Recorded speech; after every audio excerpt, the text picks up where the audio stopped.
Então, dando início, aliás, dando sequência ao nosso estudo da classificação dos ácidos, nós vamos começar a falar hoje sobre os ácidos especiais.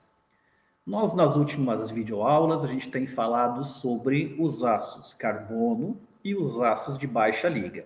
Só para relembrar, aço é uma liga de ferro mais carbono que contém até no máximo 2,11% de carbono. A partir desse percentual, a gente já não considera mais ácido, a gente considera ferro fundido. Os ácidos carbono, então, são uma liga binária simples, ferro enriquecido com carbono, o que dá mais dureza e resistência mecânica a essa liga metálica. Quando a gente fala de baixa liga, a gente já está falando da liga binária ferro mais carbono, enriquecida por alguns elementos de liga, como, por exemplo, cromo, níquel, molibdênio, vanádio, tungstênio, entre outros tantos. Mas sendo baixa liga, essas adições de liga que esses ácidos recebem não podem exceder a 5% em peso do conjunto total dos elementos químicos que compõem essa liga. Quando se excede a esse patamar de 5%, nós já começamos a falar sobre os ácidos especiais. Existem uma infinidade de ácidos especiais para aplicações específicas. Nós aqui nessa nossa aula, nesse nosso curso, nós vamos falar então basicamente sobre os ácidos inoxidáveis, sobre os ácidos para trabalho quente, ácidos para trabalho frio e os ácidos rápidos. Bom, a gente inicia aí então falando sobre ácidos inoxidáveis. O que são ácidos inoxidáveis? Os populares ácidos inox. Bom, ácido inoxidável, antes de mais nada, são ácidos que têm teor de cromo superior a 10% em peso. Ácidos que têm mais do que 10% de cromo em sua composição química são então chamados de ácidos inoxidáveis. Qual é a característica do ácido inoxidável? O que é que torna um ácido inoxidável? Um ácido inoxidável é um ácido que não oxida. No linguajar popular, é um ácido que não enferruja. E é bastante utilizado aí no nosso dia a dia. Nós podemos citar vários exemplos de ácidos inoxidáveis, né? Utensílios alimentares, pias, cubas, decoração, muita coisa é feita com ácido inoxidável. Isso é algo que permeia o dia a dia da gente. Então, o ácido inoxidável precisa de cromo. E em grande quantidade de cromo, pelo menos 10% em peso. Agora, o que é que essa adição de cromo faz no aço que deixa ele inoxidável, que impede ele de oxidar? E aí é importante dizer, não vai oxidar nunca? Não, não é isso. Mas ele retarda em muito o efeito da oxidação. Ganha um poder de evitar a oxidação. O que é que o cromo faz, então, nesses ácidos? Bom, o cromo, ele tem a característica de, quando colocado em grande quantidade, 10% em peso do cromo, ele forma uma camada na superfície do aço rica em cromo.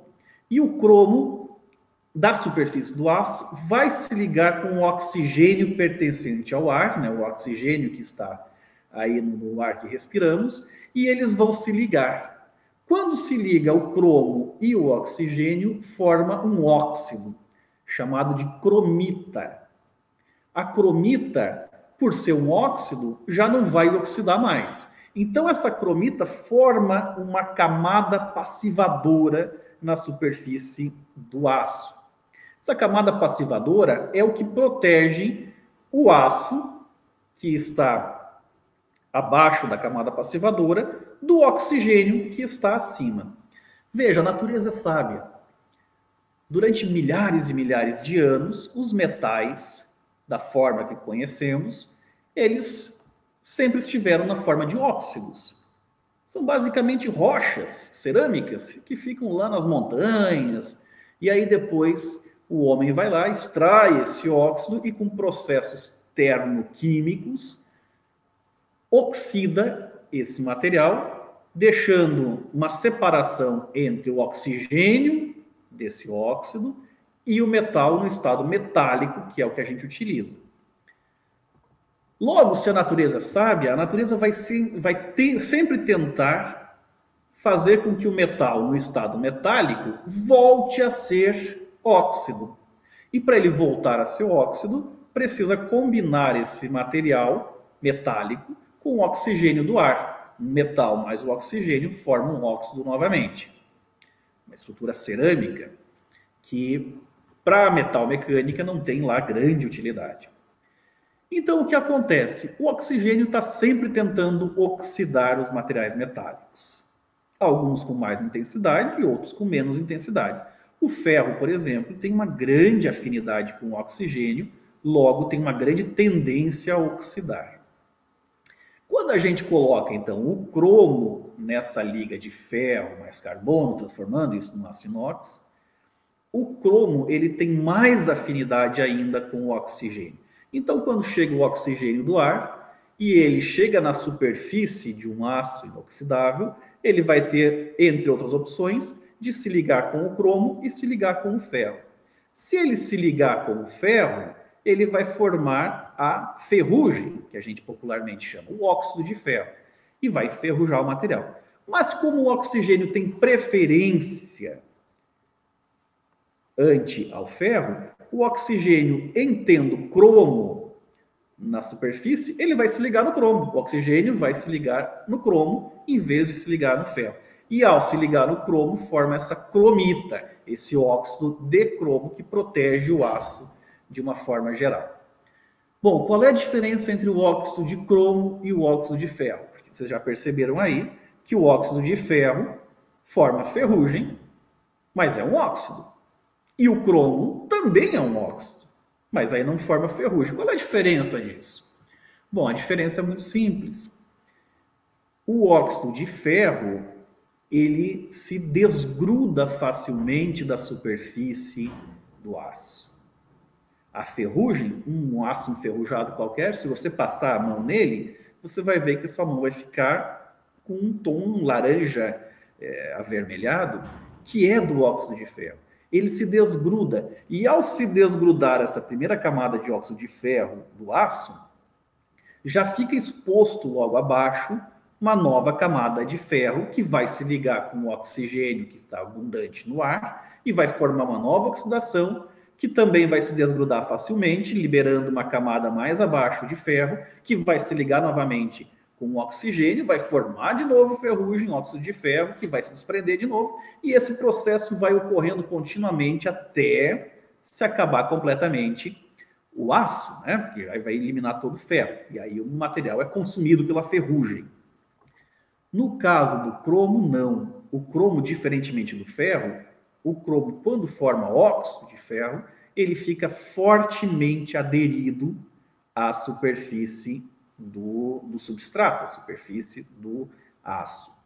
E aí o que acontece? O cromo se liga com o oxigênio, forma óxido de cromo e esse óxido fica preso ali, formando um envelope, formando uma camada que não vai se desprender da base, não vai se desprender do substrato. Se mecanicamente eu remover esse óxido de cromo, automaticamente o oxigênio vai vir e novamente vai ser cromo, formando uma nova camada fortemente aderida de óxido de cromo.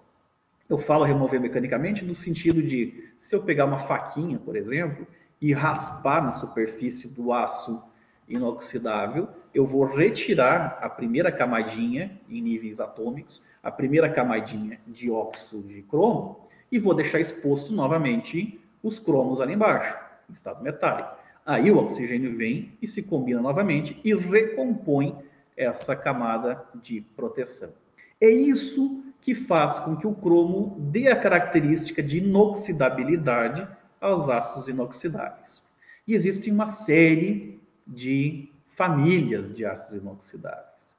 Nós temos ácidos inoxidáveis ferríticos, ácidos inoxidáveis martensíticos, ácidos inoxidáveis austeníticos, duplex, ácidos inoxidáveis superduplex, ácidos inoxidáveis endurecíveis por precipitação e outros tantos outros tipos. Aqui no nosso curso, nós só vamos nos ater inicialmente a três tipos, três famílias de ácidos inoxidáveis que são as mais comuns: ácidos inoxidáveis ferríticos, ácidos inoxidáveis austeníticos e ácidos inoxidáveis martensíticos. Esse vai ser o tema das nossas próximas aulas a partir do próximo vídeo. Até lá!